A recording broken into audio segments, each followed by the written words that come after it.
প্রিয় চাকরি প্রত্যাশী ভাই ও বোনেরা, আসসালামু আলাইকুম। গত বেশ কিছুদিন ধরেই প্রাইমারি শিক্ষক নিয়োগের কিছু প্রশ্ন আমার কাছে চলে এসেছে। প্রাইমারি শিক্ষক নিয়োগ সম্পর্কে কিছু প্রশ্ন আপনারা জানতে চাচ্ছিলেন, সেই প্রশ্নগুলোর উত্তর নিয়ে আজকের মূলত ভিডিওটি।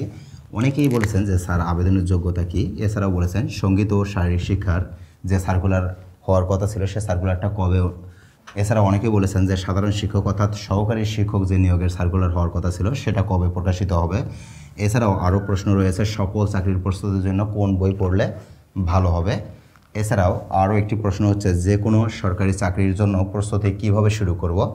আর সর্বশেষে যে প্রশ্নটি নেওয়া হয়েছে সেটা হচ্ছে তৃতীয় ধাপের রেজাল্ট কবে দেবে।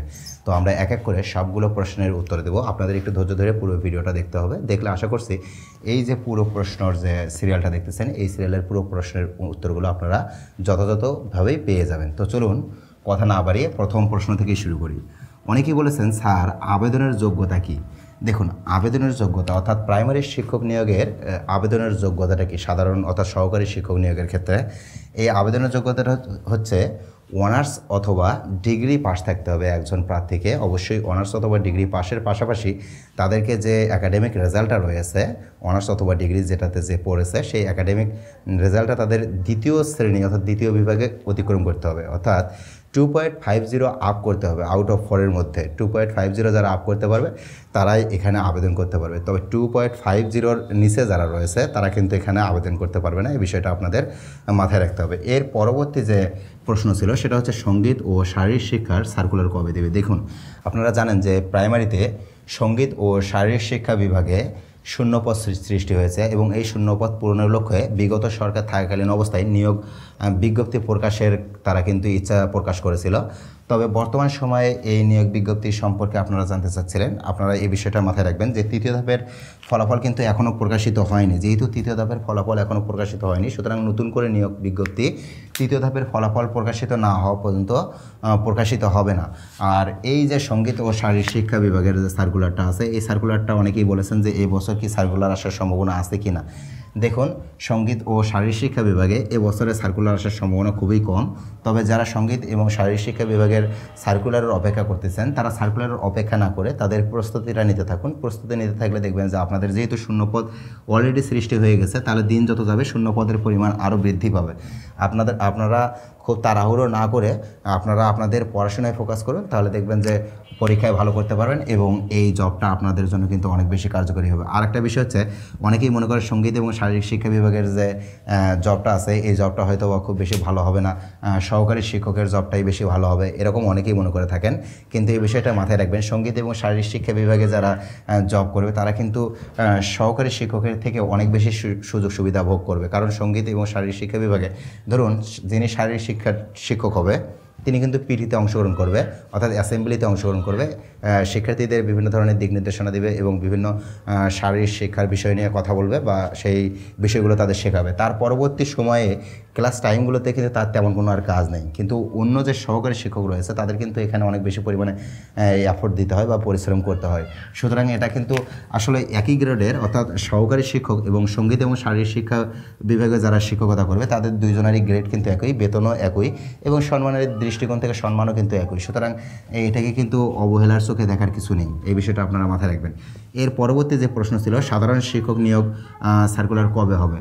দেখুন, সাধারণ শিক্ষক নিয়োগ সার্কুলার সম্পর্কে বিগত সময়ে অনেক কথা বলেছি। আপনারা জানেন যে প্রায় 10,000-এর উপরে সাধারণ শিক্ষক নিয়োগের একটা সার্কুলার সামনের দিকে আসবে।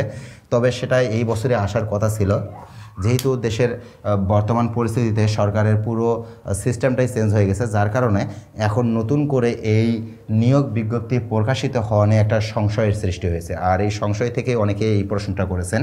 তবে আপনাদের যে বিষয়টা মাথায় রাখতে হবে, এখানে যে 10,000-এর নিয়োগ দেওয়ার কথা ছিল বা 10,000 নিয়োগ হবে এরকম একটা তারা ইচ্ছা প্রকাশ করেছিল, সেখান থেকে এখন বর্তমানে তারা সরিয়ে এসে আরও বেশি পরিমাণে এখানে একত্রে নিয়োগ দেওয়ার চেষ্টা চালাবে। এবং এখানে যে সময়টা ছিল যে খুব দ্রুতই এই নিয়োগ সার্কুলার প্রকাশিত হবে, সেই সময়টা অবশ্যই পিছিয়ে যাচ্ছে। অর্থাৎ মোটামুটি এটা পরবর্তী বছরের জানুয়ারি মাসের আশেপাশে, জানুয়ারি ফেব্রুয়ারি মাসের আশেপাশে এই সার্কুলারটা আপনারা পেতে পারেন।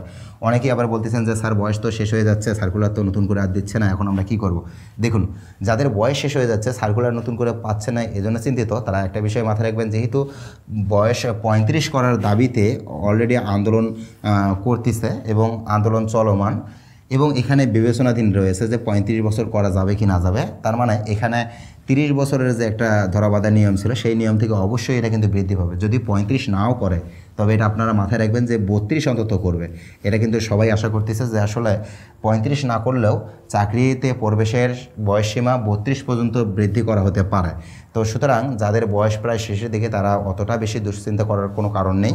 আপনারা আপনাদের প্রস্তুতি নিতে থাকুন, আপনারা কিছুটা সময় পাবেন ইনশাল্লাহ। এটাই আমরা এখন পর্যন্ত যতটুকু জানতে পেরেছি সেটাই আপনাদের জানালাম।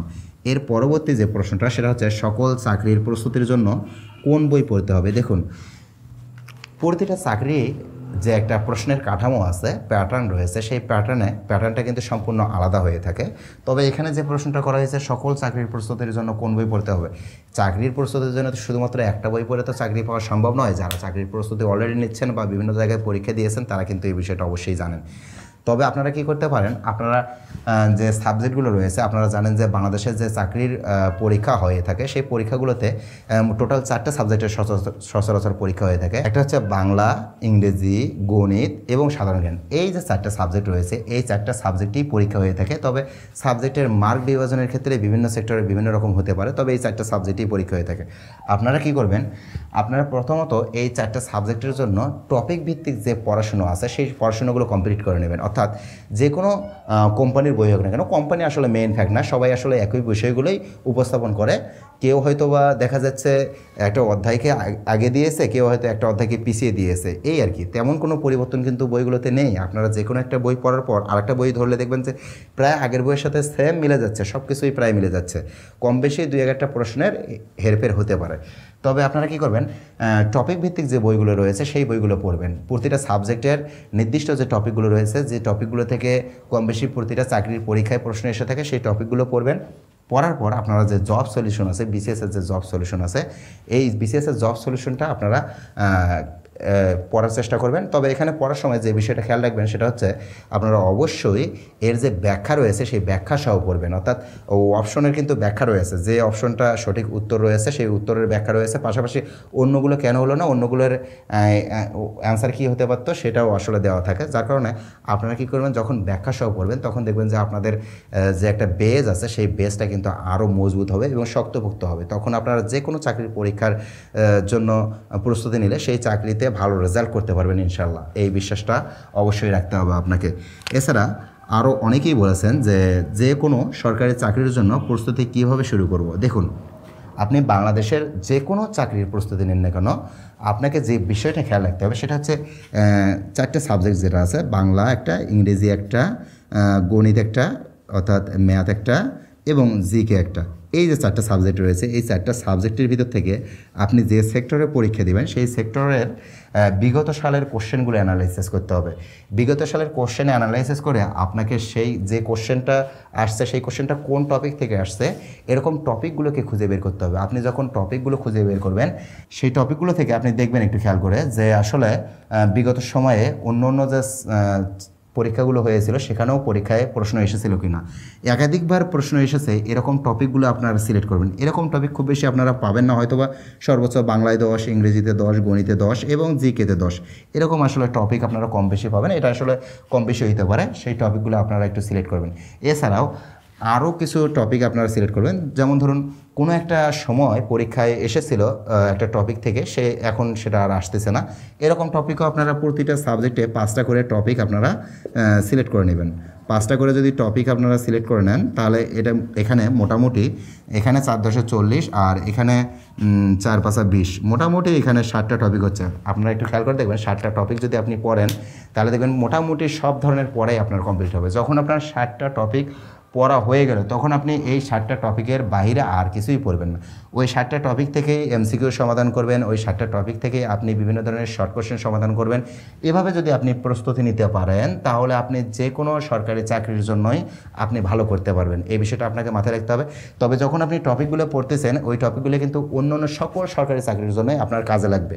আর যে নির্দিষ্ট সরকারি চাকরির জন্য আপনি প্রস্তুতি নিচ্ছিলেন সেই নির্দিষ্ট সরকারি চাকরির জন্য আপনি শুধুমাত্র এই এমসিকিউগুলো সলভ সলভ করবেন। আপনি তো টপিক অলরেডি সব কিছু পড়ে গেছেন, তার মানে আপনার বেস 100% যখন কাভার হয়ে গেছে তখন কিন্তু আপনার এমসিকিউ যেভাবেই দেখ না কেন, আপনি যদি একটু এমসিকিউ এর প্র্যাকটিসের সাথে থাকেন তাহলে কিন্তু আপনি এমসিকিউগুলো মনেও রাখতে পারবেন। এছাড়াও আপনার এমসিকিউ কমন না আসলেও আপনি সেটা অ্যান্সার করতে পারবেন। কিন্তু আপনি যদি টপিক ভিত্তিক না লেখাপড়া করেন তাহলে দেখবেন একটু খেয়াল করে যে আসলেও প্রশ্ন যদি একটু ঘুরিয়ে পিছিয়ে দেয়, অর্থাৎ একটা এমসিকিউ পড়ছেন আপনি, সেই এমসিকিউটাই ঘুরিয়ে পেঁচিয়ে দিছে, আপনি সেটা আর বুঝতে পারবেন না। সুতরাং আপনাকে অবশ্যই টপিক ভিত্তিক প্রস্তুতি নিতে হবে, এই বিষয়টা অবশ্যই আপনাকে খেয়াল রাখতে হবে। সর্বশেষ কোশ্চেনটি যেটি নেওয়া হয়েছে আজকের এই ভিডিওতে, সেটি হচ্ছে তৃতীয় ধাপের রেজাল্ট কবে দিবে। দেখুন, আপনারা জানেন যে তৃতীয় ধাপের রেজাল্টটা নিয়ে একটা জটিলতা সৃষ্টি হয়েছিল। প্রথমে 23,000, তার পরবর্তীতে দেখা গেল মেঘনা এবং যমুনা সেট থেকে কোনো প্রকার প্রার্থীকে টেকানো হয়নি, পরবর্তীতে আবারও এখানে 23,000 টেকানো হলো। মোটামুটি এখানে 46,000 সামথিং টেকানো হয়েছে। এই যে একটা সংখ্যা, বিশাল সংখ্যা, এই বিশাল সংখ্যা টেকানোর পরেও দেখা গেল যে আসলে এখানে দুর্নীতি হয়েছিল। আপনারা জানেন বিষয়টা, দুর্নীতির কারণে এটা হাইকোর্টে একটা রিট করা হলো, এই রিটের শুনানি দেওয়া হলো এবং 6 মাসে, মোটামুটি একটা 6 মাসের জন্য এটা বন্ধ রাখা হলো, অর্থাৎ এই রেজাল্ট প্রকাশকে আটকিয়ে দেওয়া হলো। পরবর্তীতে এখন পর্যন্ত যে আপডেট রয়েছে সেটা হচ্ছে তাদের যে কমিটি গঠন করা হয়েছিল এই দুর্নীতি সম্পর্কে, তারা জানিয়েছে যে আসলে এখানে প্রাইমারিতে তৃতীয় ধাপের পরীক্ষায় কোনো প্রকার দুর্নীতি বা অনিয়ম পাওয়া যায়নি। এটা হাইকোর্টে পেশ করা হয়েছে। সুতরাং হাইকোর্ট এখন কিন্তু এই যে পরীক্ষাটা আটকে রেখেছিল, পরীক্ষার রেজাল্টটা আটকে রেখেছিল, সেই রেজাল্টটা দিতে আর কোনো বাধা নেই এরকম কোনো বিষয় না। অর্থাৎ হাইকোর্ট যখনই এই বিষয়ে শুনানি দেবে, শুনানি দিয়ে যদি তারা জানায় যে আসলে এই রেজাল্টটা দিতে আর কোনো বাধা নেই, তখন প্রাথমিক ও গণশিক্ষা মন্ত্রণালয় তাদের রেজাল্টটা প্রকাশ করবে, এমনটি প্রাথমিক ও গণশিক্ষা মন্ত্রণালয় এখন পর্যন্ত বলেছে। তার মানে এটা পুরোপুরি নির্ভর করতেছে হাইকোর্টের উপর, প্রাথমিক ও গণশিক্ষা মন্ত্রণালয়ের উপর নয়। সুতরাং হাইকোর্ট যতদিন পর্যন্ত এটাকে ঝুলিয়ে রাখবে ততদিন পর্যন্ত এই রেজাল্টটা আপনারা পাচ্ছেন না। হাইকোর্ট রেজাল্টটা যদি প্রকাশ করতে বলে, অনুমতি দেয়, তখন প্রাথমিক ও গণশিক্ষা মন্ত্রণালয় সেই রেজাল্টটা প্রকাশ করবে। কারণ হচ্ছে কি, প্রাথমিক ও গণশিক্ষা মন্ত্রণালয় থেকে যেটি জানানো হয়েছে সেটি হচ্ছে তৃতীয় ধাপের যে ফলাফলের ব্যাপারে তারা মোটামুটি সব কিছু গুছিয়ে নিয়ে এসেছে এবং খুব দ্রুতই তাদের পক্ষে ফলাফল প্রকাশ করা সম্ভব, অর্থাৎ 1 সপ্তাহের মধ্যেই ফলাফল প্রকাশ করা সম্ভব। তার মানে হাইকোর্ট যখন তাদেরকে নির্দেশনা দেবে যে আসলে আপনারা ফলাফল প্রকাশ করতে পারেন, তখন থেকে মোটামুটি 1 সপ্তাহের মধ্যেই ফলাফলটা আপনারা পেয়ে যাবেন, এরকমটাই আমরা আশা করতেছি। আপনারা যারা এই প্রশ্নগুলো বিভিন্ন ভিডিওতে করেছিলেন আমার, তাদেরকে অসংখ্য ধন্যবাদ। আর আজকের ভিডিওটি যারা দেখছেন তাদের যদি কোনো প্রকার প্রশ্ন থাকে প্রাইমারি বিসিএস থেকে শুরু করে বাংলাদেশের যে কোনো সরকারি চাকরি সম্পর্কিত, তাহলে আপনারা কমেন্টে জানাতে পারেন। আমরা চেষ্টা করব আগামী কোনো একটা ভিডিওতে আপনাদের কমেন্টের উত্তরগুলো দেওয়ার জন্য। এছাড়াও যারা আজকের এই ভিডিওর মাধ্যমে আমার চ্যানেলে প্রথম প্রবেশ করেছেন তাদেরকে বলবো অবশ্যই এই চ্যানেলটিকে সাবস্ক্রাইব করে পাশে থাকা বেল আইকনটি বাজিয়ে দিবেন। যে কোনো ধরনের সরকারি চাকরি সম্পর্কিত আপডেট তথ্যসহ বিভিন্ন ধরনের বিশ্লেষণ আমরা করে থাকি। আজকের মতো এখানেই বিদায় নিচ্ছি, দেখা হচ্ছে আবারও নতুন কোনো ভিডিওতে। সে পর্যন্ত ভালো থাকুন, সুস্থ থাকুন, আল্লাহ হাফেজ।